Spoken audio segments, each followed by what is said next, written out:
gentenan sinden sing lembah manah. Iya. Andap asor. Iya. Sinden bermuka halilintar. Anggepe raine kaya tatit klap-klep klap-klep. Lah iya. Yo, medun Mbak Tatin, monggo. Yo. Lon. Yo.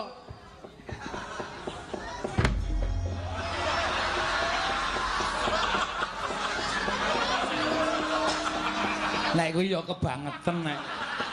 Wong kudu mak gluduk ngono kok wang. Sapa iki?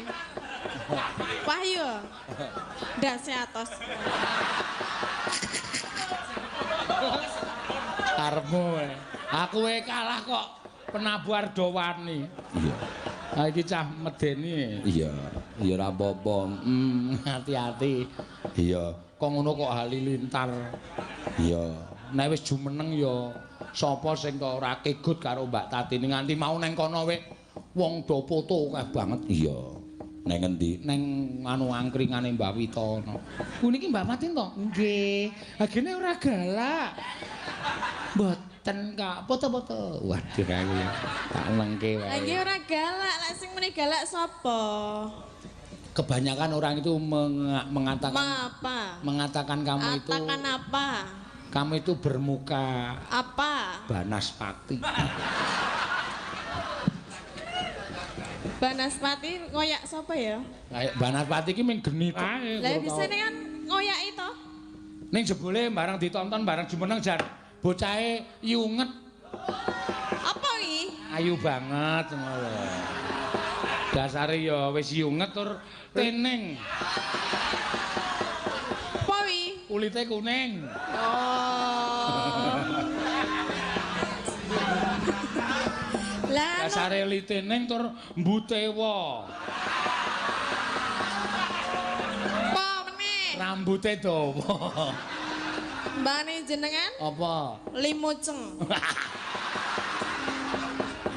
Kowe ra saru-saru lho gah aku. Ora saru-saru lho. Talimu kurang kenceng. Tali apa wong mamayang kok? Jenengan nek jarean nggo tali ra? Ora. Nek mlotrok. Ora wae langsung stagen kok. Oh berarti ya beda. Ya beda kok. Kudu tali berarti. Apa? Liyane. Kowe ra sembrono ora. Iya. Oh nek kula tali kok. Ayo, Mbak. Tali sing kuwi lho jiret gulu. Endi? Niku? Oh, tali mik to? Nggih. Ha iya, yang jiret gulu padake. Iya. Kaya ngangkah patiku.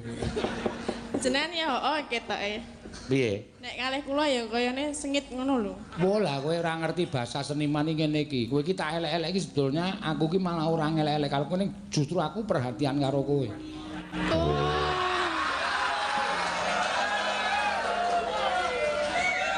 Nane, Bro.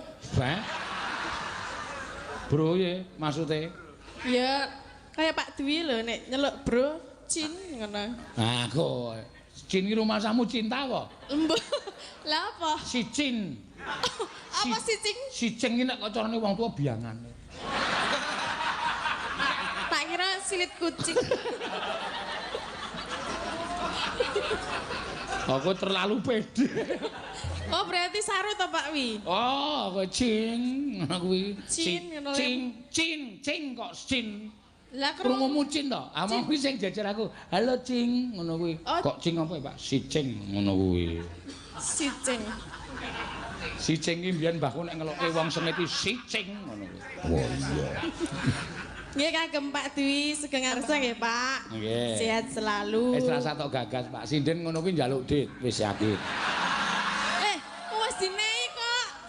Wis dinehi to? Empun. Oh, pira? Nek neh ya ora apa-apa. Ora pira? Ngerti tenan amplop e? Nang nggon pira? Yuk, wis tak hitung rung yuk. Ku biasane sok mung dipaske jumlahe. Iya. Nyeket. Masa Pak Dwi ming 50? Kae iki arep kaya ngono. Deloken kae wulu urange ning mburi dawa banget. Nandake apa? Cetril. Oh ning jenengan ya dawa iki. Ning jenengan ya dawa. Ya ben nek nggon aku tak ingu kok. Jadi ya cetil ya. Ora. Lumayan Pak Dwi 50 metu lah jenengan ra ono e. Las. Sesuk-esuk sing bayar sapa nek udu aku? Lah iki kan ya. Hah? Eh? Sesuk-esuk sing bayar sapa nek udu aku? Lah nggih, saka panitia. Ah panitia nek ora nanggap aku. Mbok iki nek nggo mikir. Apa iki apa? Curah gedene Raja Mal kok isine telek ora. Kok padake urang isine telek. Lah urang kok ora jingkrung. Lah ora digoreng ya ora jingkrong. Ora usah digoreng jingkrung kok. Ya urung wayahe.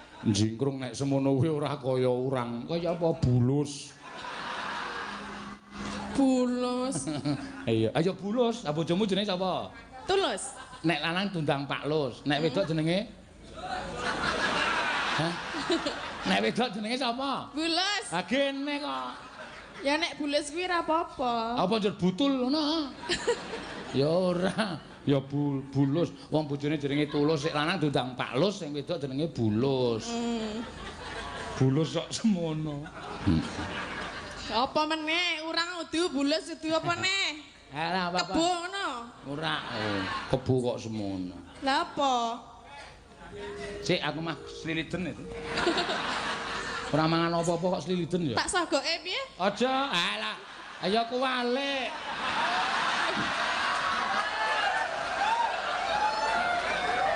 Siliten jenengan to. Ayo sing nyogok silitmu ki aku wae. Lah aku ra siliten kok. Sogo. Mbok sliliden. Ya ora kok.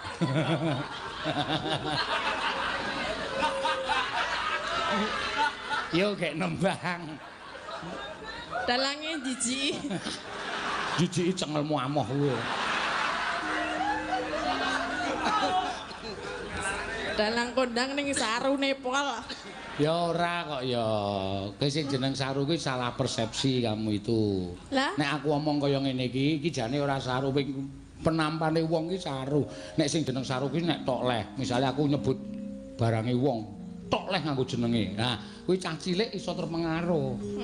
Cah cilik isih do nonton, "Wo, terus melu-melu muni asu kan ndak semono melu-melu doan." Nek ngene iki kan sing ngerti wong tuwa-tuwa tok. Apa do ngerti po? Ado paham do cengengesan kabeh kok. Sajake kulino sliliten ya. Sajak. Niki kan ngapae? Gubuk asmara. Oh. Ya. Yo. Gubuk asmara kae.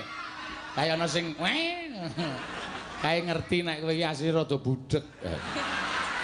Ya ora. Budhek wae. Main gaweane dalange kuwi yo.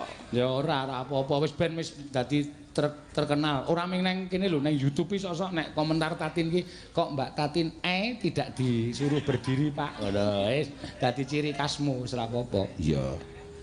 Ya ning aku ora budhek tenan lho. Ya wis gek nembang nek ora budhek. Yo. Gubuk asmara. Siap. Kayak kau gini. Nah. Sing kuwi mau ora jelas. Jelas wae. Ora. Wah, kupingmu kuwi. Mulane nek ndek kuping ki disesuaikan karo sirah. Lah piye? Sirahe gede kok kupinge cilik. Lah masa ya arek gede kupinge kaya gajah. Ora apa-apa, nek ora ditlale kowe. Maksude piye? Sing ngarani gajah sapa nek ora ditlale? Badak. Iya. Wis gak nembang, kok ndak malah padu wong kowe karo aku ora cocok. Nek ora gek nembang malah ora wis-wis. Ngingkar ngingkur. Ya engko tibake gubuk asmara. Iya nggih meneng kok. Aku ki nek kene ditanggap mayang kon ngomong kok kon meneng. Nangis jare kan nembang kok malah ngomong wae. Ya wis gek nembang. Nek ora dadi wong iki.